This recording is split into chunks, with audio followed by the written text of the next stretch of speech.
Hi everyone, today I want to talk about body image, body insecurities, and how we see and feel and think and believe about ourselves that is completely opposite from what God says about us. We have body insecurities and many people are unhappy with the way they look. We have in the past, or some may still do, look in front of the mirror and dislike what they see. We have complained about our nose, our hair, our skin color, our height, our weight, our figure, and so on. And we have done or researched diet pills, exercise regime, whitening soap, surgical procedures, what to eat, what not to eat. We have gone as far as vomiting after we eat and starving ourselves.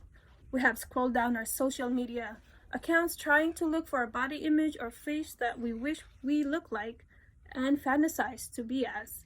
Some have broken the cycle, but many are still going through this.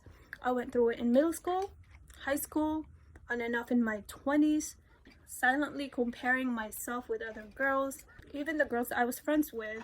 There are days when I still do compare myself, but it's what you do when this self-clamoring and self-provoking thoughts starts to surface. Do you entertain them? Do you stop the cycle and believe in something bigger and better? Not too long ago, my Bible sharing group discussed about what we are and how important we are in God's eyes, in which we share some of our insecurities. I know many have heard and read the Bible verse that states we are fearfully and wonderfully made by God, and that He looks at the heart and He loves us no matter what we look like.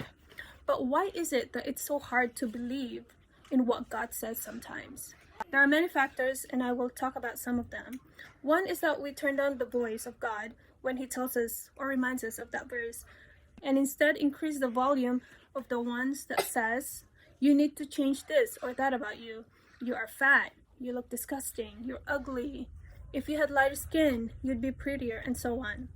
The more we tell and believe these things about ourselves, the tighter the rope intertwines and the harder it is to break that negative cycle. And this type of habit needs to be broken. But how? We need to start creating a new cycle and keep repeating that cycle until it becomes familiar to us and have replaced the one that we have battled with. I want to talk about the environment because it plays a huge part. What is your environment like? Are you in a judgmental environment that doesn't promote body positivity or body acceptance? Are you pressured to look a certain way by your friends, your classmates, or your family members? Or do they fully accept you for who you are? 2. Who do you follow on social media? Is what they're posting even realistic? What we see on social media, especially advertisements, are unrealistic, unattainable, heavily retouched, and filtered images. Companies that want to sell you something only has one goal, and that is they need to sell their products. So for them to sell their product, your insecurities need to be triggered. So please remind yourself that whenever you see a before and after photo. The bottom line is who you surround yourself with, what you decide to spend your time looking at, what you allow people to tell you about the way you look, play a big chunk in how you see, feel, and believe in your outward appearance. Yes, we should always strive to look our best outwardly, but what if our inner disposition lies selfishness, greed, dishonesty, envy, jealousy, righteousness, and so on? You can get all the outwardly fixes that you can get, but if you don't address the emotional issues and take care of your emotional health, you'd probably still feel like there's a black hole inside you. 1 Peter chapter 3, verse 3 and 4 states, what matters is not your outer appearance, the styling of your hair, the jewelry you wear, the cut of your clothes, but your inner disposition. Cultivate your inner beauty, the gentle, gracious kind that God delights in.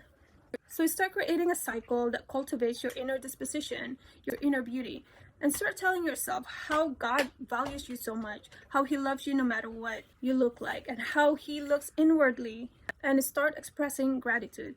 Thank your body for what it can do. I remember disliking my legs for a really long time because they aren't as skinny and long as supermodels have, but I realized that it's what God gave me, and my leg takes me places.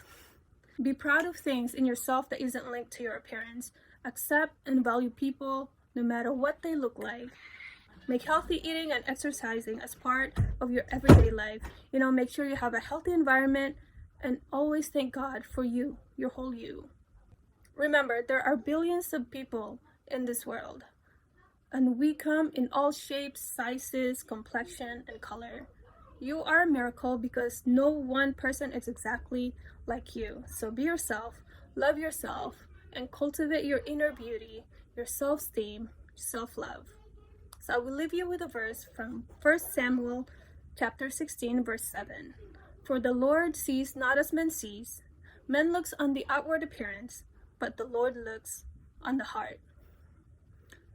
If you want to share your experience or if you would like to add on, please do comment below. Thank you so much. See you next time.